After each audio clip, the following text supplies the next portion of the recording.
자, 이 그림을 잠깐 볼까요? 이 그림은 그 유명한 화가 루벤스가 그린 그림입니다.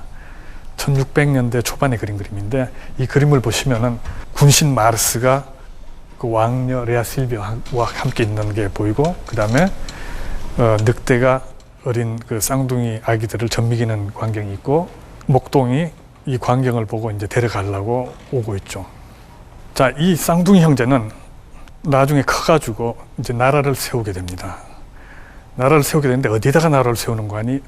이 늑대가 자기네들을 발견했다고 생각되는 지점에다가 나라를 세우기로 결정을 합니다.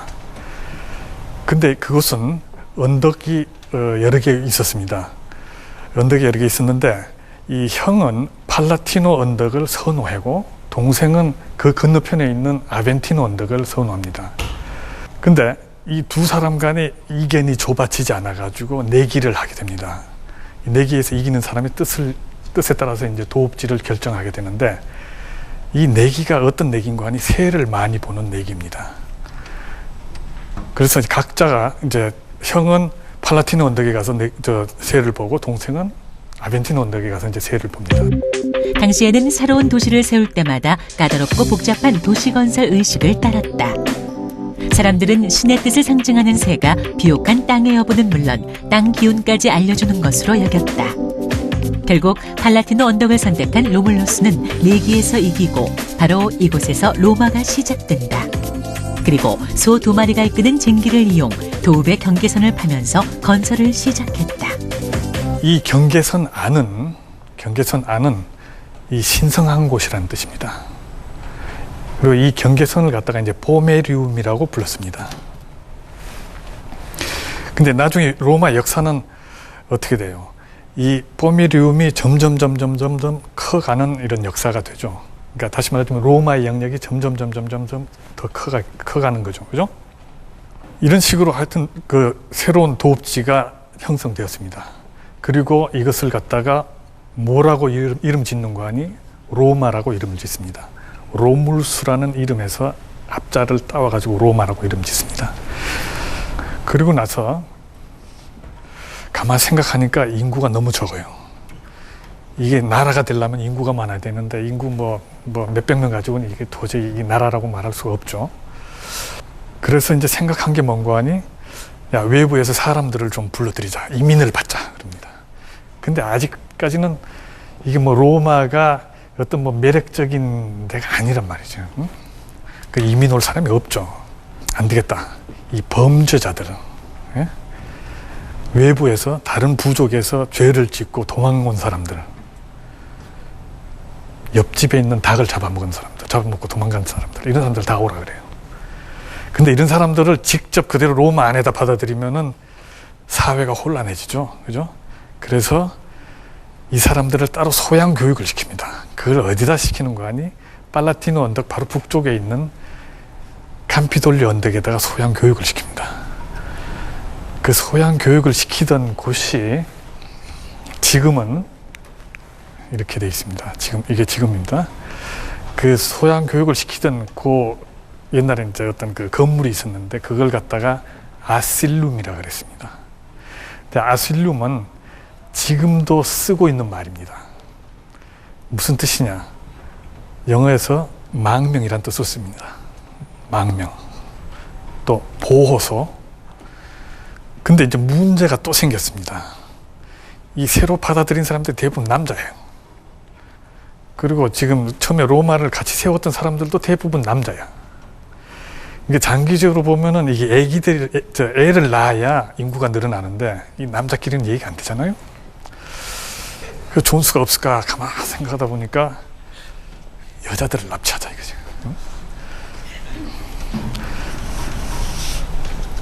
그래서 이제 그 로마 주변에 사는 그 사비니족을 찾아갑니다. 사비니 부족을 찾아가가지고, 우리 로마에서 멋진 축제를 열 테니까 여러분들 우리가 초대합니다. 단 초대하는데 오실 때는 꼭 딸들을 데리고 와 주십시오. 또는 여동생을 데려와 주십시오.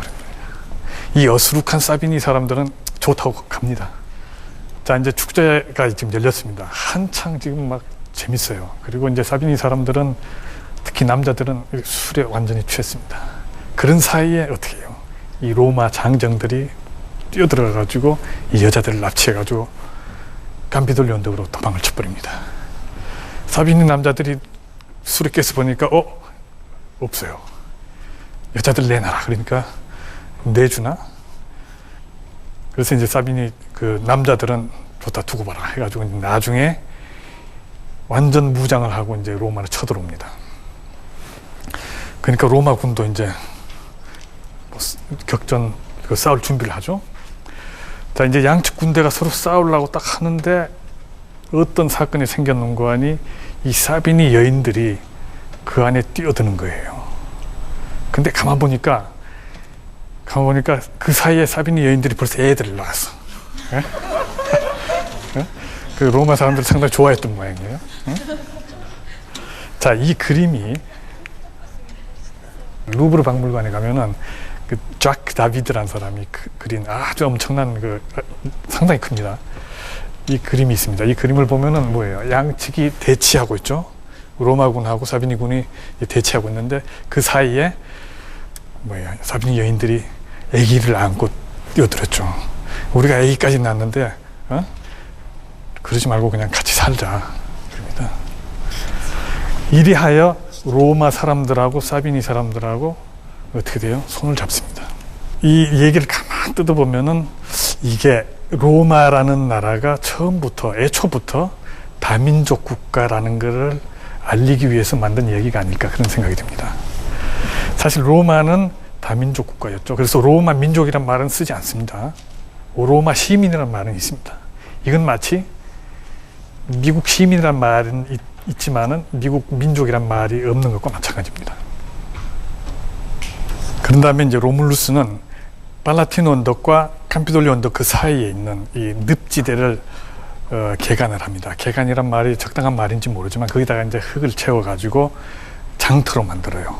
주변에 사는 다른 부족들도 와서 이제 서로 물물 교환하기 쉬운 그런 장소로 만듭니다. 사실 이 지역은 그 주변 언덕에 사는 사람들이 오기가 참 편한 그런 위치였습니다.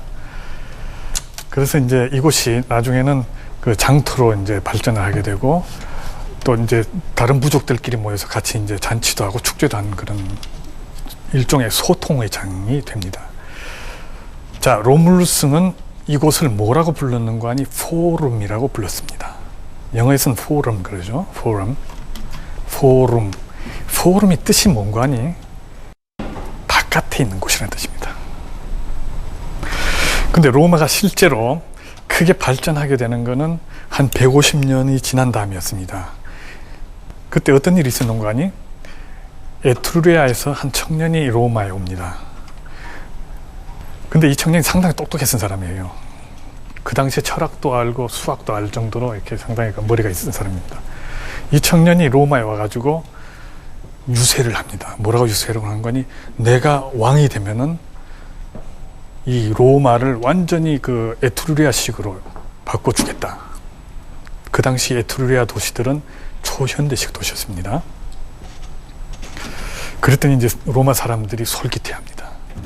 그래가지고 그래 너 한번 왕 해봐라 합니다.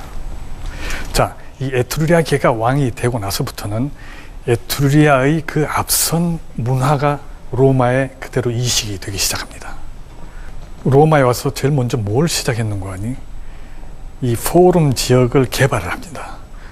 그때만 하더라도 포rum 지역에 그냥 흙만으로 이렇게 덮여져 있었기 때문에 비만 오면은 아주 질펀질펀했습니다. 근데 이 에트루리아 왕은 그 밑을 개간 사업을 합니다. 다시 말하자면은 엄청나게 큰 하수구를 만들어요. 하수구를 만들어서 오물이나 빗물들을 강으로 이렇게 뽑아내는 그런 하수구를 만듭니다. 이 하수구가 얼마나 큰거 하니 짐을 실은 마차가 그 안에 지나갈 수 있었을 정도라고 했습니다. 자, 떼베르 강변에는 이 하수구가 나오는 하수구가 유출되는 그런 곳이 지금 남아 있습니다. 이게 지금 2500년 전에 게 아직도 이렇게 남아 있습니다. 이게 아직 일부 쓰고 있습니다. 놀랍죠. 자, 이런 식으로 로마는 그 에트루리아로부터 엄청나게 많은 그 노하우를 전수받습니다. 얼마 동안 전수받는 거 아니 약 100년 정도 전수받습니다.